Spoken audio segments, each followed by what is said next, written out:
Alright, and with that, we're about to meet another party member here. Not Raishin, unfortunately. He is pretty cool, but this hooded girl here. Pardon me, her name is, well, Eternia. And at this point, they start making a big deal of magic. Like it says here, I bet you've never taken on 2 magic users at once, but to be honest, magic isn't that fully useful outside of healing in this game. Pardon me. The strongest attack that I'm going to get is, well, okay, I guess it's magic, because it is a skill, but it's basically just yelling at the enemy. So here I am, unconscious on the floor. Where am I? Who am I? We'll go with where.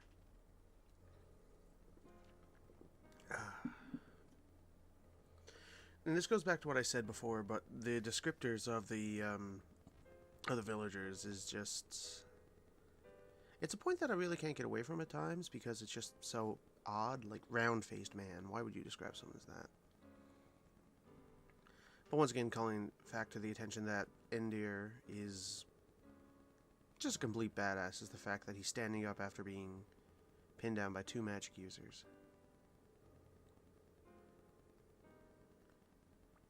Okay, so we're going to go ahead and name her now. I'm going to keep her name the same as always.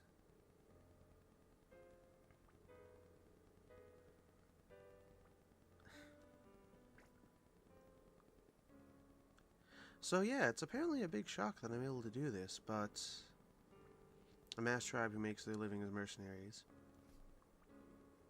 Pardon me. So I guess that my tribe is just full of people like this. So to get down to character descriptors again, there we go, pardon me. Endir is essentially Chrono. Setsuna is going to be, I guess, Merle? I want to say that. And Eternia isn't Luca, she's more Aelia, however you want to pronounce the name. I always said Aelia as a kid because I would just pronounce their name, like names that I didn't understand. Pardon me, Pepsi coming back to hunt me. Names that I didn't understand, I would just say, I would just put a lot of emphasis on the first letter of their name, and that would pretty much be my guide.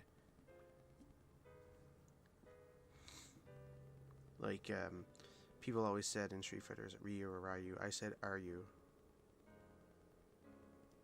And that was pretty much how it was for me. So, we find out here... by all likeliness, I should be dead, but at this point, Setsuna steps in and is like, no, don't kill this man. Now, to be honest, I didn't actually do anything wrong. I drew my sword, but I put it away. I didn't swing it. Next thing you know, they're throwing fucking fireballs in my face. I'm going to be drinking a lot of Pepsi today. I'm really parched and... Well, I should say Diet Pepsi. I can't have regular Pepsi anymore. But my body has been just run down the past few days, so I'm injecting as much caffeine into it as possible today. Which is obviously going to end well. Alright, so we're about to get into the meat and potatoes of the game in that, I'm going to get party members now and you can see what we can do together.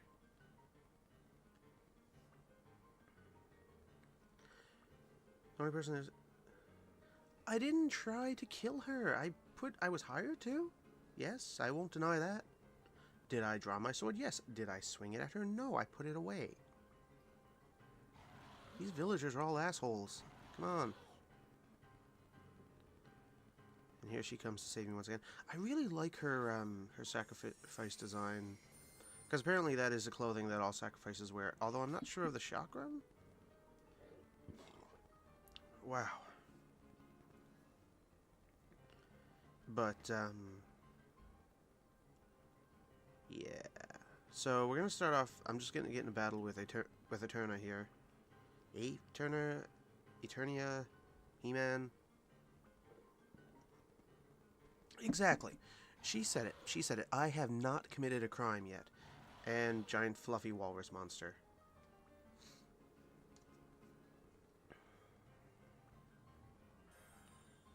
Eternia joined your party. Now, okay, they don't bring it up yet, but later on there's going to be a party screen that pops up every time someone new joins your party. And it's really annoying because not only does it happen when someone joins your party, pardon me, It happens when someone leaves or rejoins, and let's say you have 2 characters at the time, because every other party member left, and it's like, oh, such and such left your party, and then you get one back, and it's like, oh, such and such joined your party, and you have 1 character, or you have 2 characters, and then it brings up the menu screen where you can like switch your party members around. Like, I don't have any other party members. I mean, it's just something that annoys me. It's like, it shouldn't be a blanket command, or a blanket screen. It should happen when it needs to happen, but, you know, at that point it's just nitpicking, really.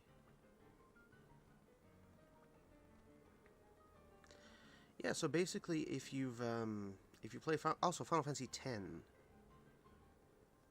you know, you're the guards of the summoner, essentially, even though she doesn't really summon anything. But you find that she's not meant to fight, even though she does, and she turns out to be one, you know, she's your main healer. Although even that in itself is a lie, because very quickly Ender gets, oh god, what's the name of his healing spell? I can't remember, but it's exceptionally good, so you don't really need Setsuna anymore. But what I'm going to try to do is I'm going to try and rotate characters in and out to keep it not just the same party, except for one who you won't be seeing yet. I don't think you see him yet. But once I get him, he's going to become just a main party member, and he's never going to leave. So the 3rd character slot's going to be open. I'll rotate them around.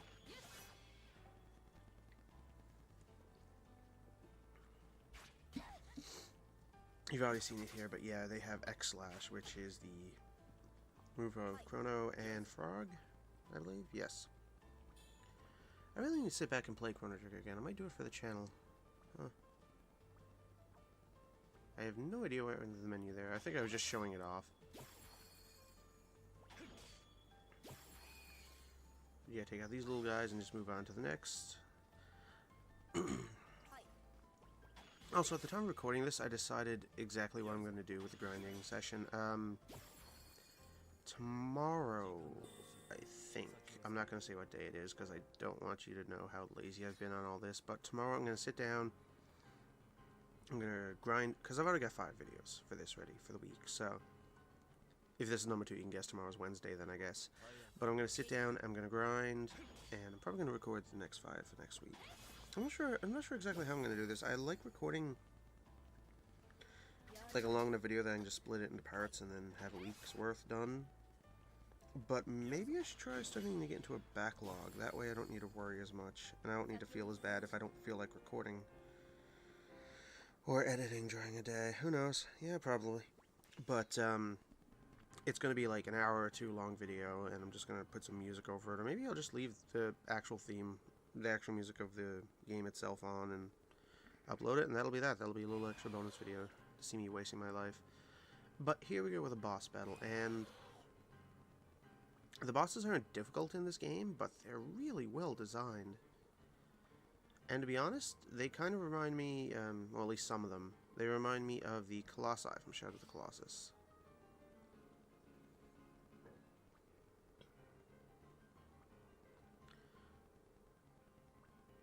And here we go, Setsuna's gonna join. She's like, hey, you know, don't die for me, you idiots. If you die, then who's gonna protect me?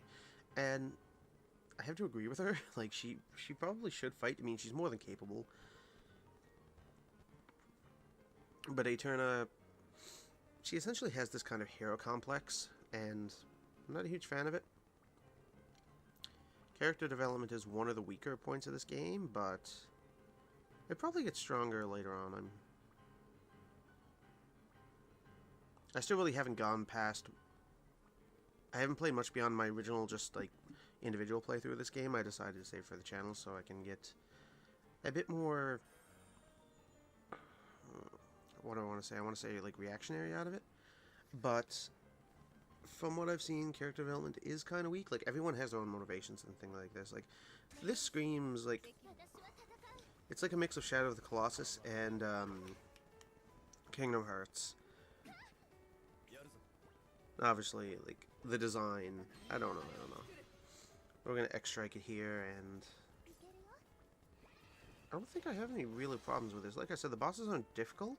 You can mostly get through this game without having to grind.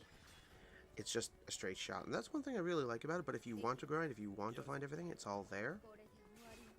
So that's what we're doing here now, is we're just going to go through it for the most part. Yeah, the first 5 videos aren't going to have any real grinding. Like, I'll get into some fights and just murder some things and pick up some bonus experience there where I need to. Wait, does anyone die in this? I don't think they do.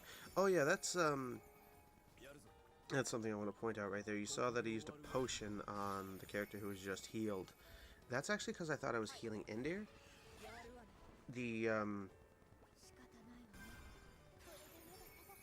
It's a bit confusing because... How shall I put this?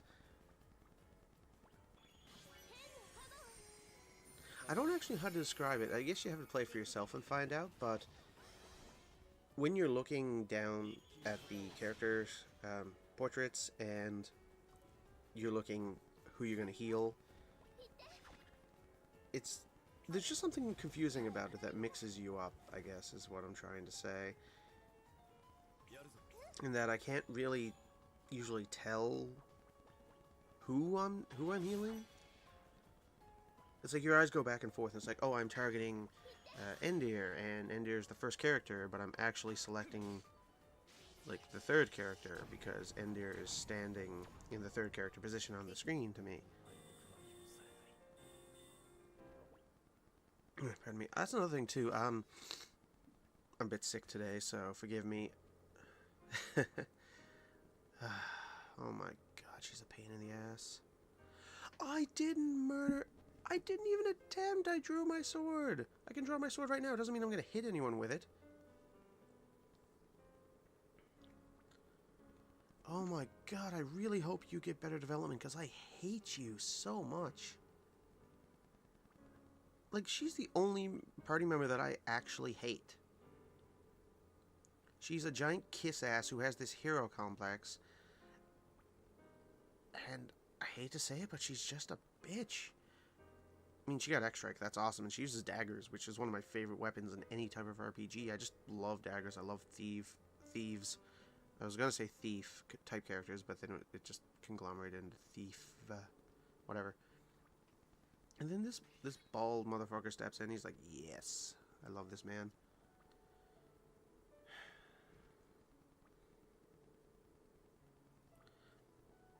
So, see, he has no idea, because he's like, yeah, you technically tried to do something wrong, maybe? Oh, Eterna, shut up. And I'm just going to spoil this right now. She has the flimsiest resolve I've ever seen in any character. And I've played a lot of RPGs, and I've seen a lot of stupid characters. But, essentially, she's going to treat me like shit for most of this video. In fact, I think... Where does this one end off? I'm trying to think. She treats me like shit for most of this video, if not all of it, and then randomly she decides, oh hey, you're actually kind of okay now. We're all buddy-buddy because you chose not to run from a fight. And that's it. Because I chose not to run, she's like, oh, I completely 100% trust you now. And that's a gripe I have with the game. And it's a gripe I have with a lot of games, because she falls into a character... I'm going to rant now. Because she falls into a character stereotype that I despise. And it's not quite the lovable idiot, because she's not lovable to me. Maybe she is to some people. But the type of character that flip-flops so much, and I'm absolutely sure at some point she's probably going to hide something from the party, which... Oh my god. I hate it when they do that. I'm going to delve into a different series now, and I'm sorry for going off on a tangent here, but in the Tales of series, which is one of my favorite games, I love most of them. Not all of them are good. Pardon me. Jesus.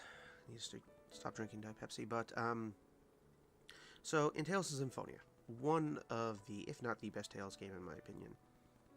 And I started playing Tales back on the PS1. I never played any of the Super Nintendo ones. See, that was the character screen I was just talking about.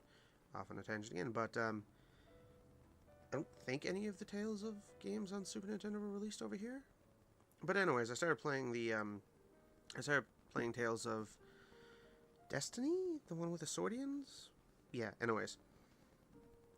So, in Symphonia, you have a character named Genius, if you go by the Japanese pronunciation, because they actually do call him Genius in that, which you can find by picking up the Tales Symphonia collection. But, and I say this with all my love in the heart for that little boy, because he is an amazing character. He is absolutely, he's like one of your strongest magic users. He's great. He's an idiot. He is like the smartest character ever. You know, they keep talking about how intelligent he is. He is an idiot because he hides things from the party, and he bald-faced lies to you. And why? It doesn't serve any purpose. It absolutely serves no purpose other than just hindering you. And then on the opposite tail of that, I was going to say, the opposite side, you have Tales of Xillia, where, God bless her, I can't remember her name. I still haven't finished Xillia. I really need to sit down and play that. We have a character who, at one point in the game, you and your secondary main character, whichever one you decided to play as, I think. No, because at that point, never mind, it doesn't matter. But anyways, you have your two main characters, and they're going to get something done. I'm not going to say what, I'm not going to spoil the story for it, but you meet up with this third character, who's a childhood friend of one of the others. And you're like, oh, well, we need to go do this, but we'll split up, because we'll cover more ground. And she flat out tells you, that's a stupid idea. And when she did that, I cheered. Because splitting up is dumb. Breaking up the party is idiotic, and keeping secrets from the party. In fact, they make it very clear. There's a character who you get. Oh God, I don't want to say his name because I can't remember. I haven't played Xillia in so long. Alan, I want to say. Alviv, something like that. He's a mercenary who joins you very quickly, and he basically tells you he's going to betray you. He doesn't beat around the bush. He's like, yeah, I'm going to betray you, but it's probably for your own good, so I'm going to go do my thing, and then I'll be back. And that's it. Like, none of the characters hide anything from each other. They explain everything. And it is so refreshing, so amazing to see. And this entire video is just me ranting about a different RPG series altogether, but I just hate characters like Eternia who, they flip-flop. They're just assholes for no reason. They have, like I keep saying, they have complexes where it's like, oh, I'm right, you're wrong, you're the bad guy, I'm the good guy. Oh, wait, I was wrong. You're like, what? But, so yeah, we're done on that now. I'm sorry, I'm actually kind of pissed. How much longer do we got left in this? We got about 3 minutes, I'm gonna say.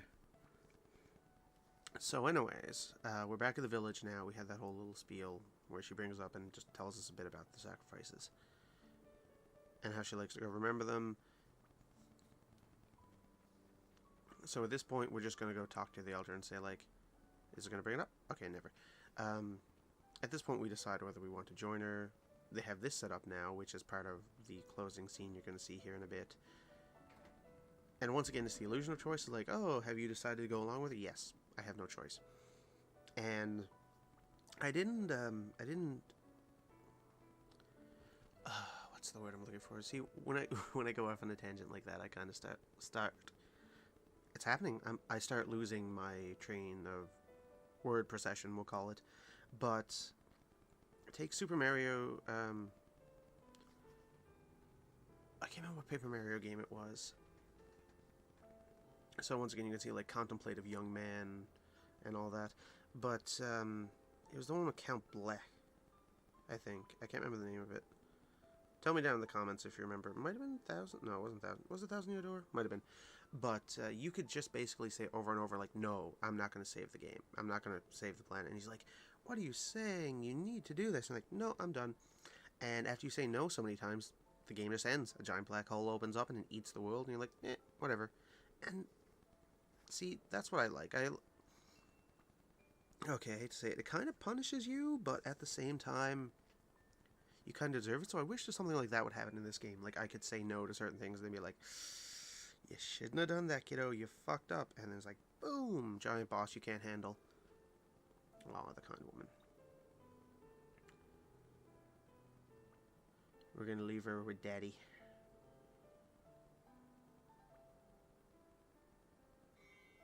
Mother's keepsake. Because, yeah, as you may remember from the previous episode, Setsuna's mother was the previous sacrifice, so it's not a genetic thing, it's not like a hereditary thing. Just kind of worked out weird that way, I guess. I think you need to be able to volunteer at a certain age.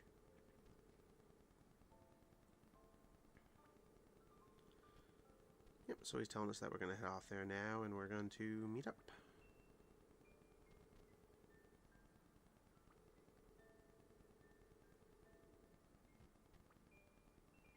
Yeah, small amount of gold, like 5,000 G. Yes, yes, please. Please be careful. Well, it's kind of the premise of the journey is that I need to be careful or else everything ends.